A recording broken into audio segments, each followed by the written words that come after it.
اعوذ باللہ من الشیطان الرجیم بسم اللہ الرحمن الرحیم اللہم صلی علی محمد وآل محمد وعجل فرجہم۔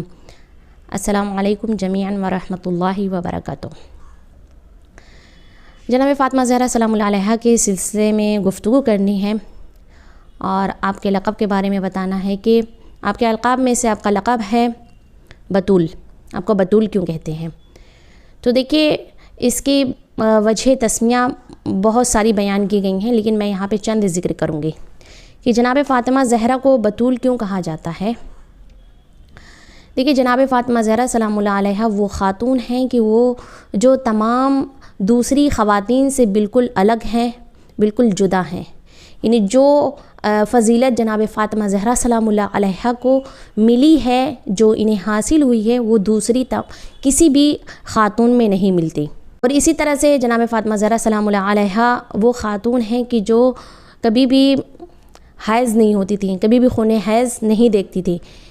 ایک روایت کے مطابق کسی نے پوچھا پیغمبر اکرم صلی اللہ علیہ وآلہ وسلم سے کہ بطول کسے کہتے ہیں، بطول کے کیا معنی ہیں؟ تو آپ نے فرمایا کہ وہ خاتون جو خون حیض نہ دیکھتی ہو۔ اور پھر پیغمبر نے ایک اور حدیث میں فرمایا کہ دختران پیامبر کے لیے خون حیض کا دیکھنا یہ ناپسند عمل ہے، یعنی اس سے ثابت ہوتا ہے کہ جو حقیقت میں دختران پیامبر تھیں وہ کبھی بھی حیض نہیں ہوتی تھی۔ اس روایت سے یہ ثابت ہوتا ہے۔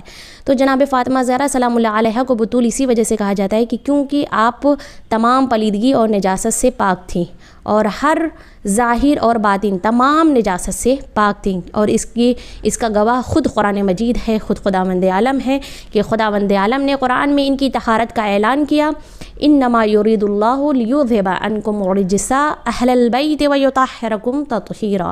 اللہم صلی علی محمد وآل محمد۔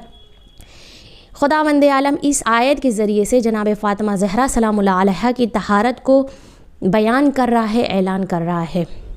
تو جناب فاطمہ زہرا وہ خاتون ہیں کہ جو ہر نجاست سے پاک ہیں۔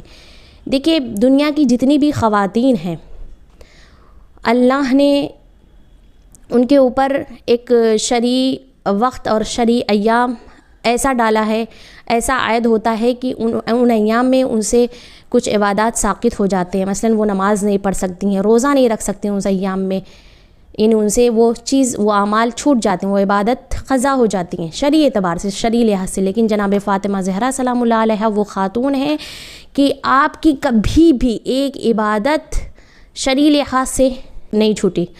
آپ اتنی پاکیزہ، اتنی مطہر ہیں کہ آپ کے یہاں پہ 4 اولاد ہوئی، لیکن آپ کی عبادت میں کسی بھی طرح سے کوئی کمی نہیں ہوئی اور آپ کی عبادت قضا نہیں ہوئی، یہاں تک کہ بچے کی ولادت کے وقت، بچے کی ولادت سے پہلے، بچے کی ولادت کے بعد، یعنی ہمیشہ عبادت خدا انجام دیا آپ نے۔ یعنی اس سے واضح ہوتا ہے کہ جناب فاطمہ زہرا سلام اللہ علیہا خون حیض، خون نفاس، ان تمام نجاست سے بالکل دور تھیں۔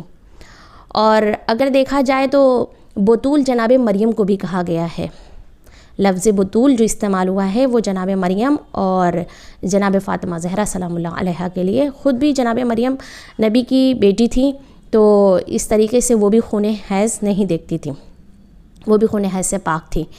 تو جناب فاطمہ زہرا دوسری عورتوں سے بالکل الگ تھیں، جدا تھیں، ہر لحاظ سے، فضیلت کے لحاظ سے، دین کے لحاظ سے، حسب و نسب کے لحاظ سے، کردار کے لحاظ سے، ہر اعتبار سے، ہر کردار کی اگر یوں کہوں کہ اگر تمام جتنی بھی پسندیدہ عمل ہیں، تمام جتنے بھی اچھی صفت پائی جاتی ہیں، اگر اس کو کسی بشر کے اندر ڈھال دیا جائے تو وہ جناب فاطمہ زہرا سلام اللہ علیہا بنتی ہیں۔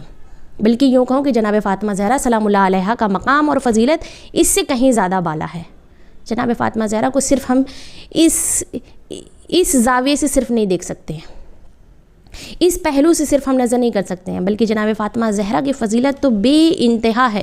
اگر بیان کریں نا تو ان کی فضیلت ختم ہی نہیں ہونے والی ہے۔ جناب فاطمہ زہرا یہ وہ فاطمہ ہیں کہ اگر رسول خدا صلی اللہ علیہ وآلہ وسلم نے فرمایا کہ اگر علی نہ ہوتے، اگر اللہ علی کو خلق نہ کرتا تو فاطمہ کا کوئی کف نہ ہوتا، فاطمہ کا کوئی ہم پلہ نہ ہوتا، کوئی برابری نہ کرتا، کوئی ہمسر نہ ہوتا فاطمہ کا. یعنی اس سے ثابت ہوتا ہے کہ جو جو فضیلت علی کے اندر تھی وہ تمام فضیلت جناب فاطمہ زہرا سلام اللہ علیہا کے اندر موجود تھیں، اس لیے کہا گیا. بلکہ ایک روایت میں ہے کہ جبرائیل نازل ہوئے حضرت محمد مصطفیٰ صلی اللہ علیہ وآلہ وسلم پر اور کہا کہ اے محمد، اگر اللہ علی کو خلق نہ کرتا تو آپ کی بیٹی فاطمہ کا کوئی ہمسر نہ ہوتا. اور پھر کہا کہ روئے زمین پر کوئی بھی ان کی برابری نہ کرتا، ان کا ہم پلہ نہ ہوتا، یہاں تک کہ آدم بھی نہ ہوتے اور غیر آدم بھی، یعنی آدم یا ان کے علاوہ کوئی بھی انبیاء وہ جناب فاطمہ زہرا کا کفو نہ ہوتا، کوئی بھی ان کے برابر نہ ہوتا، ہم پلہ نہ ہوتا. تو اسے ثابت ہوتا ہے کہ جناب فاطمہ زہرا سلام اللہ علیہا کا مرتبہ انبیاء سے بہت زیادہ افضل ہے، نبیوں سے کہیں افضل ہے. اللہم صلی علی محمد وآل محمد وعجل فرجہم.